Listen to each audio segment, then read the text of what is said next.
బయట వాన. ఇంట్లో అమ్మ చేసిన వేడి వేడి మిరపకాయ బజ్జీలు కాంబినేషన్ వేరే లెవెల్ అసలు. ఇన్న నిమ్మకాయ వేసుకొని తింటే నా భూతో నా భవిష్యత్.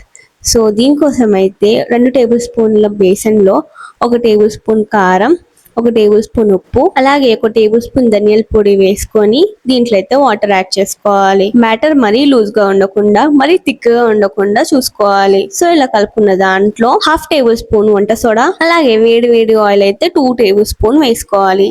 ఇలా వేసుకోవడం వల్ల బజ్జీలో ఆయిల్ అబ్జర్వ్ చేయదు. సో ఈ పిండిని అయితే 5 మినిట్స్ పక్కన పెట్టుకోవాలి. ఇప్పుడు నెక్స్ట్ ప్రాసెస్ చూపిస్తాను. దీనికోసమే నానబెట్టుకున్న చింతపండు రసంలో క్రష్ చేసుకున్న వాము, అలాగే 1 టేబుల్ స్పూన్ సాల్ట్ వేసుకొని కలుపుకొని పక్కన పెట్టుకోవాలి. ఇప్పుడు మిరపకాయని మధ్య నుంచి కట్ చేసుకొని దీంట్లో ఈ రసాన్ని అయితే యాడ్ చేసుకోవాలి. రసం కొంచెం తిక్కగానే ఉండాలి. నేను కొంచెం పల్చగా చేసేసాను. సో మీరైతే చూసుకొని చేయండి.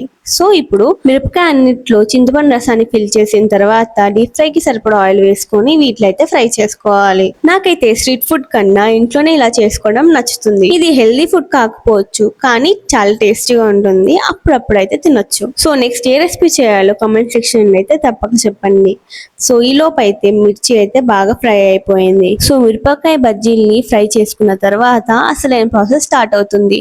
సో ఇలా ఫ్రై చేసుకున్న వాటిని పక్కన పెట్టుకొని మిరపకాయని మధ్య నుంచి కట్ చేసుకొని దీంట్లో చిన్న చాప్ చేసుకున్న ఆనియన్స్, కొత్తిమీర, కొంచెం సాల్ట్, అలాగే కొంచెం కారం వేసుకొని ఈ విధంగా స్టఫ్ చేసుకోవాలి. అంతే, పైనుంచి నిమ్మరసం వేసుకొని తింటే ఉంటుంది వేరే లెవెల్ టేస్ట్. అంతే. మీరు కూడా ఈ రెసిపీని మీ ఇంట్లో ట్రై చేయండి. వీడియో నచ్చినట్లయితే లైక్ చేయండి, ఛానల్ ని సబ్స్క్రైబ్ చేసుకోండి. Thanks for watching.